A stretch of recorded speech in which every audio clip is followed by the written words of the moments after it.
दोस्तों, आज बात करेंगे समतुल्य समुच्च कक्षा 11 का पाठ्यिक गणित। समतुल्य समुच्च क्या होता है, तो विस्तार से बताएंगे आज हम आपको कि समतुल्य समुच्च क्या होता है। तो यहाँ पे परिभाषा दी गई है, दो या दो से अधिक समुच्च जिसमें अवयवों की संख्या समान हो समतुल्य समुच्च कहलाता है।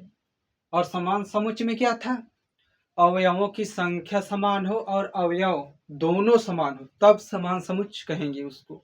और यहाँ पे क्या दिया है, दो या दो से अधिक समुच्च, यानी दो या दो से अधिक समुच्च, दो समुच्च या फिर उससे अधिक जिसमें अवयवों की संख्या ही समान हो, अवयव समान हो चाहे ना हो, समतुल्य समुच्च कहलाता है। अब जैसे उदाहरण में है, उदाहरण नंबर 1,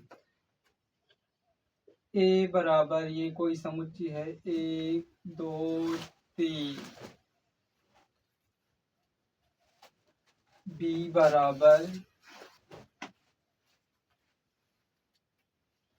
4 5 6। और यहाँ परिभाषा दी है, जिसमें अवयवों की संख्या समान हो समतुल्य समुच्च कहलाता है, अवयव समान हो चाहे ना हो। अब यहाँ पे अवयवों की संख्या इसमें कितनी है, एन ऑफ ए बराबर 3, यहाँ पे एन ऑफ बी बराबर 3। अवयवों की संख्या कितनी है, बराबर है। और यहाँ पे क्या है, जिसमें अवयवों की संख्या समान हो, यहाँ पे समान है अवयवों की संख्या।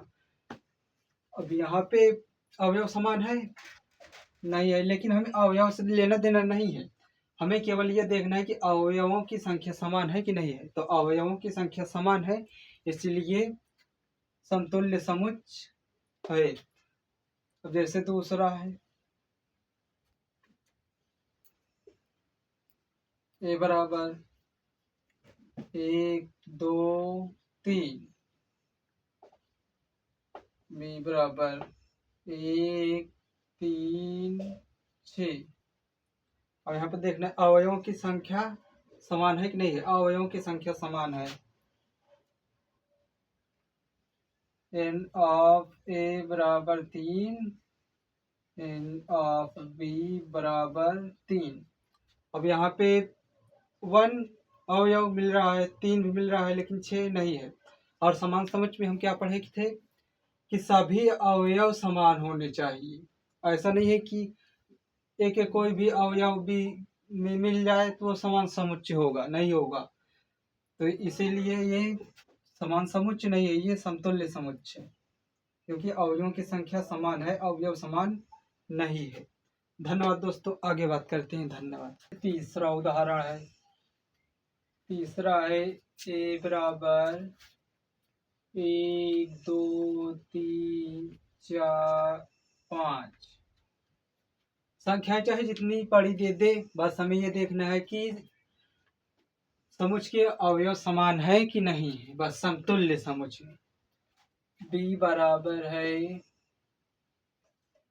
3 4 6, यहाँ पे संख्या कितनी, 1 2 3 4 5।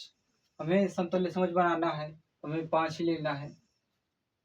3 4 6 8 10, 2 2 4 5 हो गए। अब हमें यहाँ पे देखना है कि ए है और बी, ए बराबर बी है कि नहीं है, ए बराबर बी है कि नहीं है। ए बराबर बी का मतलब समतुल्य समुच्च की बात कर रहे हैं, समान समुच्च की नहीं। तो समतुल्य समुच्च है कि नहीं है,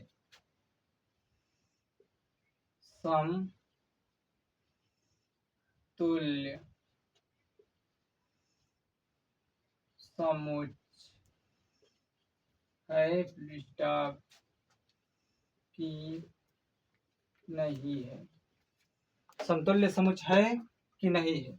अब यहाँ पे देखना है, समतुल्य समुच्च में परिभाषा हम लिखाए थे, अभी बताए हैं कि जिसमें अवयवों की संख्या समान हो समतुल्य समुच्च कहलाता है। क्या इसमें अवयवों की संख्या समान है, 1 2 3 4 5, ये अपने आप में क्या है, अवयव है। ये भी अवयव है। 1 2 3 4 5 n ऑफ a बराबर 5।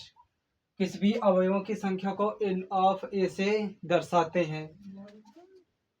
तो अवयव की संख्या इसमें 5 है, b में क्या है, n ऑफ b बराबर 5। हाँ, अवयवों की संख्या समान है, इसलिए ये a बराबर b है, यानी समतुल्य समुच्चय है।